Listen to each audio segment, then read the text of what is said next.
Salut à tous, c'est une grande édition de Gant Wevel Game qu'on a eu hier pour 2019. Et ce que je vous propose là dans cette vidéo, ça va être d'essayer de décrypter un petit peu deux trois choses. On va aussi regarder un petit résumé que j'ai un peu fabriqué moi-même de cette course euh, et d'essayer de comprendre un peu quels étaient les enjeux et pourquoi est-ce que les choses se sont passées ainsi. On a eu un Alexander Christophe franchement sorti quelque part un peu de nulle part pour venir chercher ce Gant Wevel Game, même s'il est supra-légitime sur les Flandriennes, mais bon, quand même. Et puis, on a derrière John Degenkolb, un revenant, et Oliver Nassen qui viennent compléter un podium, alors que au final, Peter Sagan aura fait 180 bornes d'échappée et se retrouve quelque part le bec dans l'eau. Ben oui, 180 bandes d'échappée avec notamment aussi un Matteo Trentin également. Et bon, le Gant Wevel Game de cette année, il a été excessivement difficile. C'est pourtant un tracé qui est relativement habituel, mais en fait, qu'est-ce qui s'est passé? Ben, c'est qu'il y a eu comme ça un durcissement de la course qui a eu lieu très très très rapidement. Très rapidement, pourquoi? Ben, parce qu'en fait, il y a deux équipes qui ont commencé à essayer d'impulser des bordures. C'est la Jumbo Visma et la Trek Segafredo. Il y avait du vent qui était propice. Ce qui fait que très très rapidement, vous avez un groupe de 20 coureurs, puis 18, qui se dégagent en fait dans cette course-là. Et on a des grands noms dans ce groupe-là. On a Sagan, on a Degenkolb, Van Aert, Mathieu Van Der Poel, on va en reparler tout à l'heure, Fernando Gaviria, Terpstra, Trentin. Mais en fait, dans ce groupe-là, un seul de Koenig Quick-Step, c'est important pour la suite, c'est Tim de Klerk. Et c'est vrai que ça a joué un rôle majeur. Ensuite, cet écart, il s'est stabilisé pendant 80 km aux alentours de la minute 30. Et après, on arrive évidemment aux fameux monts, qui sont à 115 km de l'arrivée, les monts à 115 donc de Wevel Game. Et à partir de là, l'échappée reste assez compacte, mais vous avez Degenkolb notamment qui cède. Voilà. Et puis, au final, il y a une nouvelle sélection à 68 km de l'arrivée. Vous allez voir qu'on va bientôt envoyer des images, mais je les ai pas avant. À 60 km de l'arrivée, vous avez un groupe qui va partir. Un groupe qui va partir avec, et ça va être possible de regarder les choses, voilà, en images. Vous avez un groupe qui va partir avec Tönnissen pour la Jumbo Visma, avec Teuns de Trek Segafredo, avec Peter Sagan, voilà, et Matteo Trentin. Donc derrière, vous avez comme ça une poursuite qui s'engage, voilà, avec des De Koenig. Donc Tim De Klerk, il avait carrément, dans un premier temps, il avait lâché l'échappée à un moment donné, et puis il avait roulé dans le peloton ensuite pour essayer de ramener ses leaders. On voit Lucro qui essaie de sortir, hommage à deux moitiés, horrible histoire l'an dernier. Vous avez Lucro donc qui va intégrer l'échappée des quatre, là il va y arriver. Et puis à noter aussi un petit truc là qu'on a vu subrepticement là dans les premières images que je vous ai proposées, c'est les Plug Street.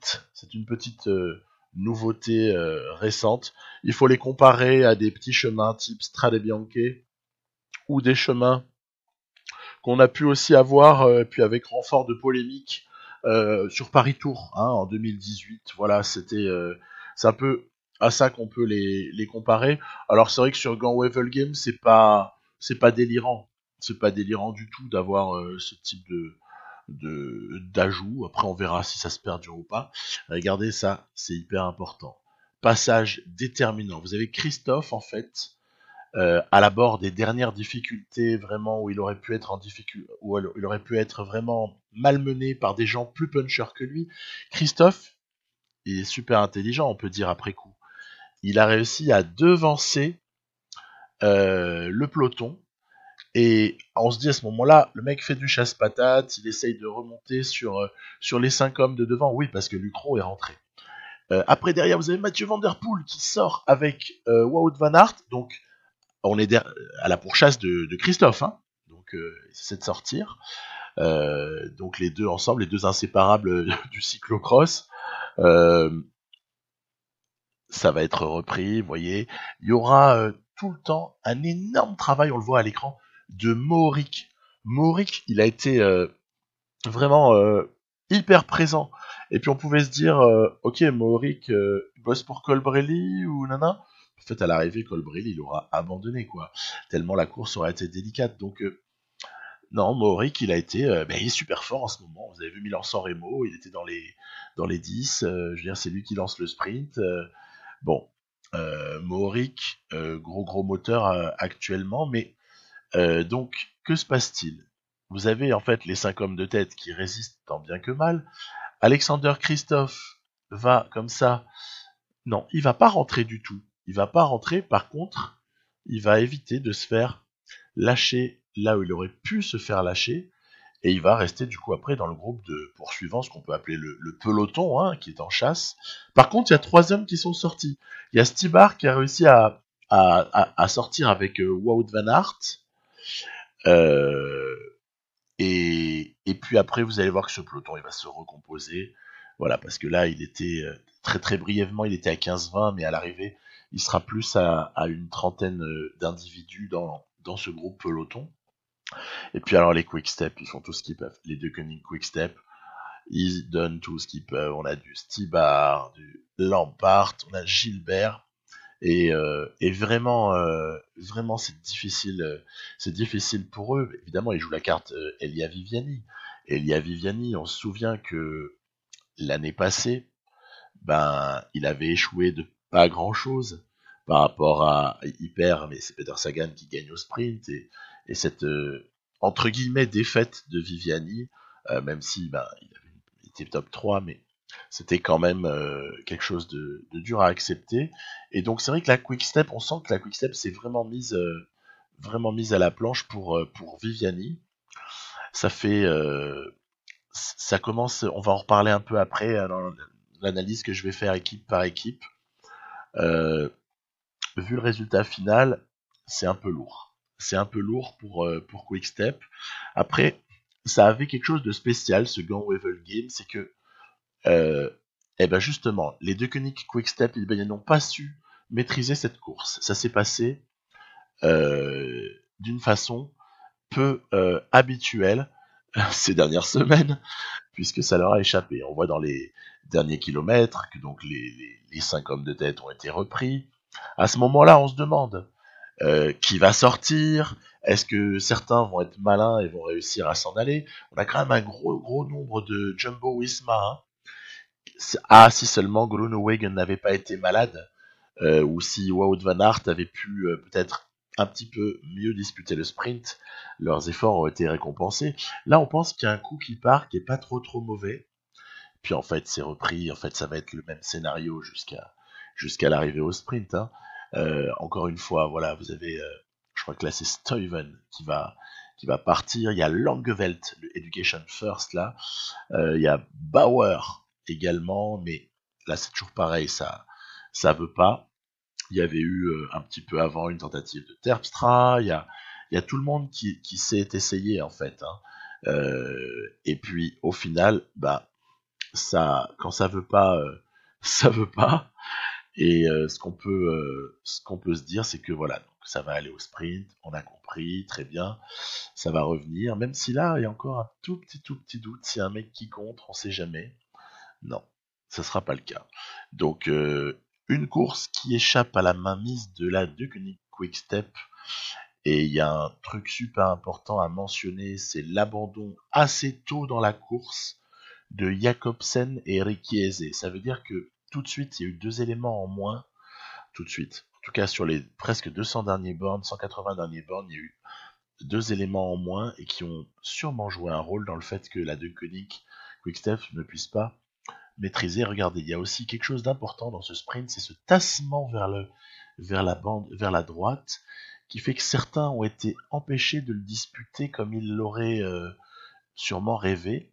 Et à l'arrivée, est-ce qu'il n'est pas légitime qu'un Alexander Christophe se retrouve tout à fait légitimement, se retrouve à gagner une course comme ceci au sprint d'une trentaine d'hommes quand cette course est supra difficile. Vous voyez les mecs qui finissent mais rincés.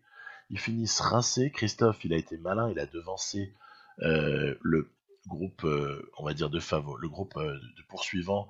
Il a devancé vers les monts. Regardez Degenkolb qui est par terre, il en peut plus Degenkolb. Il a tout donné.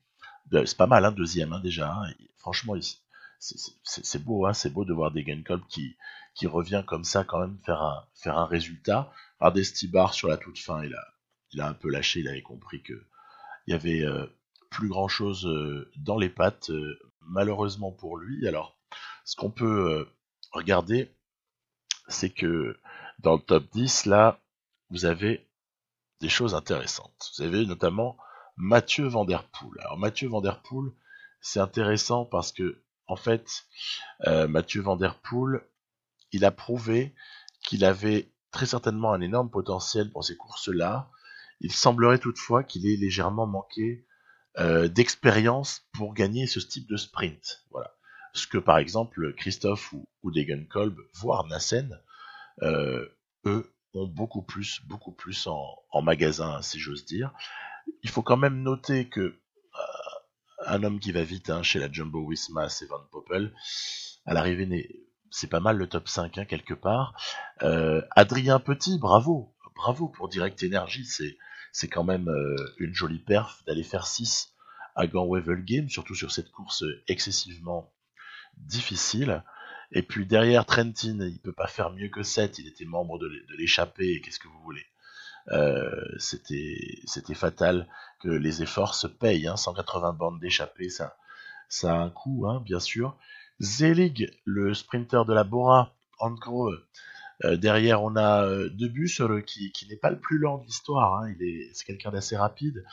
Puis après, voilà, je dirais, il y a des gens qui auraient plus eu intérêt à arriver en groupe en groupe plus restreint que sur un peloton comme ça de 30 personnes. Mohoric, je prends un Tish Benoît, à la limite même un Krag Andersen.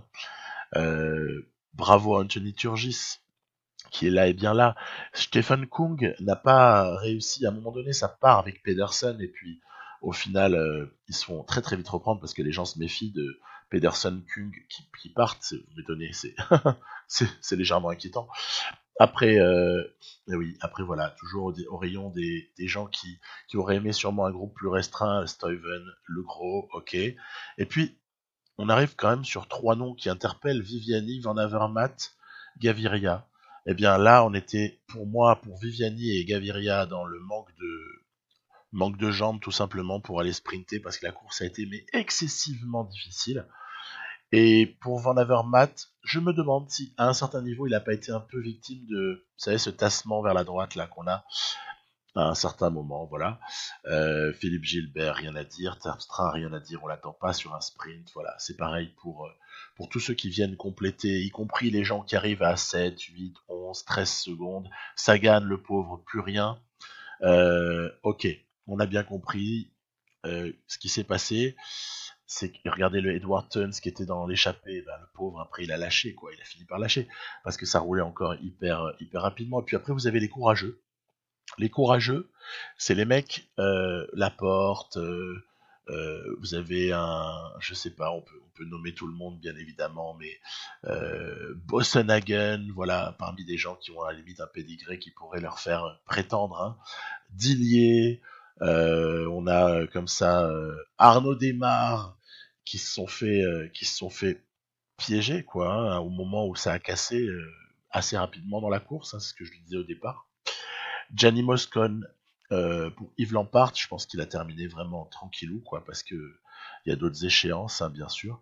Gianni Moscon, c'est pas mal qu'il ait fait quand même les 250 bornes, parce que suite à sa chute sur Tirreno, il fallait que, on a vu que finalement il s'était pas aligné à Milan-San Remo, et je pense qu'il faut qu'il reprenne un peu. Voilà, 250 bornes, c'était important de rouler rouler cette quantité-là. Puis après, bonjour les abandons, hein. Vous pouvez y aller. Hein. Vous avez même des grands noms qui abandonnent. Il n'y a pas que des équipiers. Hein. Il n'y a pas que des équipiers. On voit, je sais pas moi, par exemple, un Michael Valgren. Michael Valgren. Bon, Ricky Ezzy, on en a parlé. Ça, c'est plus dans l'histoire du travail d'équipe de Koenig que ça pose problème. C'est pas un leader, mais voilà, vous avez donc Jacobsen, je l'ai mentionné. Il y a comme ça pas mal de types qui ont Alberto Bettiol, si fort 2 jours plus tôt, et c'est peut-être lié sur le GPE3, qui avait été presque à la surprise générale présent à la toute fin dans les 5. Colbrelli, je vous l'ai dit tout à l'heure, qui a abandonné. Vous avez vu comme ça un nombre de gens qui ont abandonné, qui est juste monstrueux. Mais c'est souvent le truc. Daniel Hoss, on peut en parler. Daniel Hoss, très très fort sur le GPE3 aussi. Il y a peut-être un lien. Alors, voilà. Christophe vient gonfler un joli palmarès déjà. Il a déjà un Tour de Flandre, un Milan-San Remo. Eh ben, on vient rajouter un Gand-Wevelgem, ce qui est quand même pas si mal, vous en conviendrez, pour quelqu'un qui, à part cette victoire sur le Tour de Oman, en début d'année, n'avait pas non plus une année phénoménale en cours. Hein. C'était pas un début, mais en même temps, qu'est-ce que vous voulez, hein, vous êtes comme ça un Flandrien sprinter, soit vous allez gagner des sprints, soit il faut attendre les Flandriennes pour faire quelque chose. Hein. C'est mathématique. Le mec va pas aller gagner au sommet, au sommet du Turini. Hein. Voilà. On a compris. Degenkolb, c'est un profil quelque part un peu proche, un petit peu proche. On avait comme ça donc une victoire sur le Tour de la Provence à la dernière étape, et puis derrière voilà, ça vient chercher une deuxième place, ce qui est quand même pas mal. Et Nassen, lui, il est quand même en grande forme, faut quand même le dire. C'était un peu mon favori pour le GPE3, et finalement à l'arrivée il fait 8. De toute façon, c'est difficile d'en donner un dans ces cas-là, parce qu'il y a 15 mecs qui peuvent gagner. Hein. Mais 2 à Milan-San Remo, 3 à Gand-Wevelgem. Bon, visiblement, le travail de préparation, il a été fait. Il n'y a pas de problème. Il n'y a pas de souci. Alors ensuite, équipe par équipe, un petit débrief. Peter Sagan, on peut vraiment penser que il a le Tour de Flandre et Paris-Roubaix en tête lorsqu'il part dans l'échappée. Parce que l'énorme travail qu'il a fourni là va forcément payer à un moment donné. Donc je pense qu'il a vraiment quelque chose en tête à ce moment-là, et peu importe quelque part l'issue de cette échappée d'hier, il a fini de travailler son foncier, lui qui était un peu en retard de préparation, bref. Du côté des deux Koenig Quick-Step, c'est la stratégie d'équipe finalement. C'est De Klerk qui est dans l'échappée, alors que un Lampart, un Gilbert, un Stibart, ça aurait été beaucoup plus opportun. Donc piégé dans les bordures, piégé par le vent de début de ce Gand-Wevelgem, et derrière il s'épuise. Et puis il y a quand même une question à soulever du côté de Viviani. Hein. Viviani, au final, c'est un petit peu délicat là en ce début de saison. Hein. Sur Milan-San Remo, il apparaît-il un problème de pédale qui fait qu'il a eu d'immenses difficultés dans le Poggio, et du coup à l'arrivée il n'est pas là. Alors ça va, il y a Julien Alaphilippe, mais que se passe-t-il si Julien Alaphilippe n'a pas cette immense qualité d'aller conclure? Là tous les regards se seraient tournés vers Viviani, aurait dit: mon gros, qu'est-ce qui t'arrive quoi? On a bossé pour toi, qu'est-ce qui se passe? Alors là quand même Viviani, sur ce Gand-Wevelgem, il doit pas se sentir bien. Il doit pas se sentir bien, le gars. Je parle dans la tête et dans les jambes. Hein, parce que quand toute ton équipe qui se fout à la planche, bon, Jacobsen et Ricky Ezzy en moins, mais t'as Stibar, Lampard, Gilbert qui se foutent à la planche, et derrière tu vas pas gagner le sprint, tu vas même pas le disputer dignement en quelque sorte. Oh là là là là. Moi je pense que ça doit chauffer dans sa tête. Si je me note, on pouvait pas attendre autre chose sur une arrivée comme celle-ci. Il aurait mieux valu un groupe de 4 ou 5 à ce moment-là, il y aurait peut-être quelque chose à jouer. Nassen, franchement, gros chapeau à lui. Du côté des Astana, on a 21 victoires au stade de la saison, au stade où je parle, avec la victoire de Miguel Angel Lopez sur Tour de Catalogne, classement général. Mais c'est 21 victoires plus sur des courses par étapes que sur des classiques. Hein. Donc, un peu rien à signaler de particulier. Dommage l'abandon de Colbrelli pour la Bahrain Merida, parce que Mohoric, il est dans une forme éblouissante. Donc, à suivre Mohoric. Après, vous avez Greg Van Avermaet qui fait un petit peu ce qu'il peut dans son équipe, qui est pas bâti comme pouvait l'être la BMC auparavant. Avec il avait plus de soutien l'an dernier notamment. Donc Van Avermaet, faudra toujours compter avec lui de toute façon. Faudra toujours compter parce que le gars est quand même l'un des 5 monuments sur les monuments pavés, si on ose dire ainsi. Bettiol, bon bah visiblement le GPE3 ça s'est payé. Langeveld en grande jambe, parce que présent, il a attaqué, il a essayé vraiment de tenter sa chance sur le final, enfin, du gros Langeveld. Arnaud Desmar, j'ai pas l'explication, mais je pense qu'il s'est fait piéger, mais je sais pas s'il y avait un problème physique, s'il y avait un problème mécanique. Puis à l'arrivée du coup, c'est Stephen Kuhn qui vient comme ça terminer dans le groupe de tête, mais avec aucun espoir de victoire au sprint pour Stephen Kuhn, ça n'est pas son registre. Trentin qui peut-être s'est brûlé dans l'échappée pour la Mickey Tom Scott. On a vu aussi Jack Bauer tenter sa chance. Trentin qui du coup forcément il lui manquait des forces pour conclure au sprint, alors que sinon c'est un de ceux qui allait le plus vite.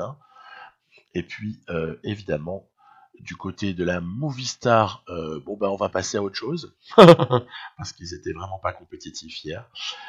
Bossenhagen, Valgren, waouh, ils ont pris une raclée la Dimension Data.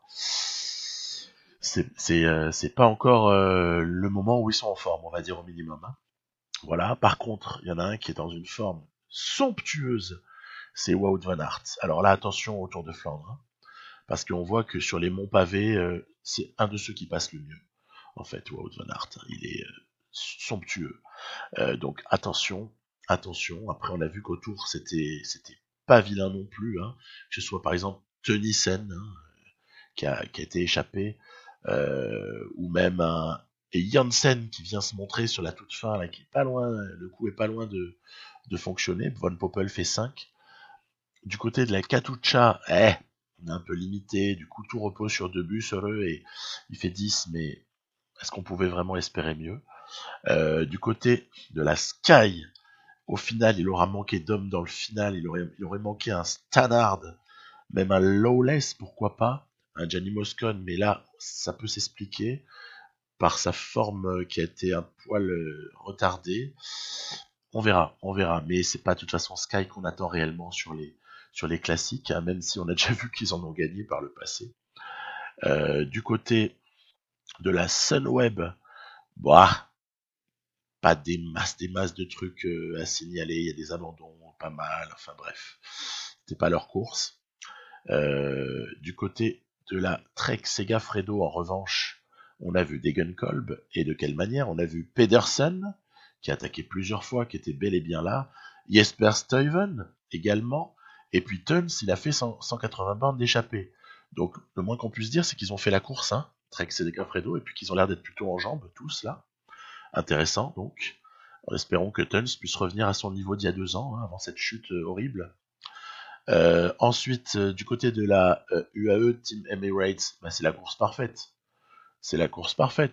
Christophe qui gère le truc, comme un patron, comme un grand papa qu'il est, quoi. Le gars, il sait exactement quoi faire, il se gave, il va chercher cette course, il va chercher ce gant Wevelgem d'une manière qu'il honore, quoi. Qu'il honore parce qu'on l'a pas senti supra soutenu, Et puis Gaviria, manifestement à court de jambes au moment d'aller au sprint, mais à l'instar de d'autres, c'est pas non plus jeter la pierre sur Gaviria. C'était très dur ce gant Wevelgem, donc acceptons-le. Et puis, il faut parler de Mathieu Van Der Poel. Mathieu Van Der Poel, c'est très fort. Attention. Pas des masses accompagnées, si ce n'est quand même par un Steindefolder, qui est juste ancien vainqueur du Tour de Flandre, donc respect, mais Van Der Poel attention, hein, c'est lui avec Van Aert qui peuvent peut-être nous faire un truc autour des Flandres, hein, on sait jamais. Hein. Donc il faut qu'il prenne de l'expérience, mais le type, le jour où il sait gérer ses sprints comme ça en course pro, en course sur route, quoi, c'est que c'est un expert du cyclocross. Le jour où il gère ses sprints comme ça, parce qu'il est rapide, hein, il est hyper rapide, hein, mais là il ira en chercher des classiques, hein, et pas les plus moches à mon avis. Puis après, bon, du côté Wanty Gobert, on va pas non plus s'attarder trop.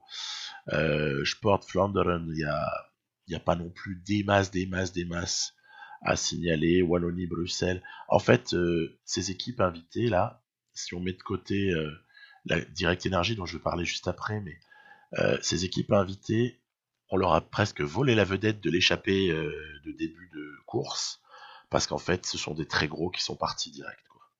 Et du coup, forcément, quand vous avez les très gros qui partent direct, c'est plus dur d'exister pour les équipes un peu moins fortes.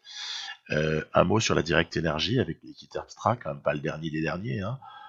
Finalement, hommage à Adrien Petit, hommage à Anthony Turgis, hommage à Damien Gaudin qui finit juste quelques secondes derrière le groupe qui se dispute le sprint. Mais il était là, quoi. Ça a fait le boulot. Donc, il va falloir regarder ça de près du côté du Tour des Flandres. Et puis donc, voilà, que dire? Que dire sinon que merci aux coureurs pour ce spectacle magnifique. Vous nous avez régalé. C'était un Gant-Wevel Game vraiment super intéressant. Allez, on espère avoir encore des superbes classiques, mais n'en doutons pas. Et puis, les classiques, ça continue dès ce mercredi du côté de À travers la Flandre. Et évidemment, Tour de Flandre dimanche prochain. Je vous dis à bientôt. Bye bye. Bon cyclisme à tous. Profitez bien.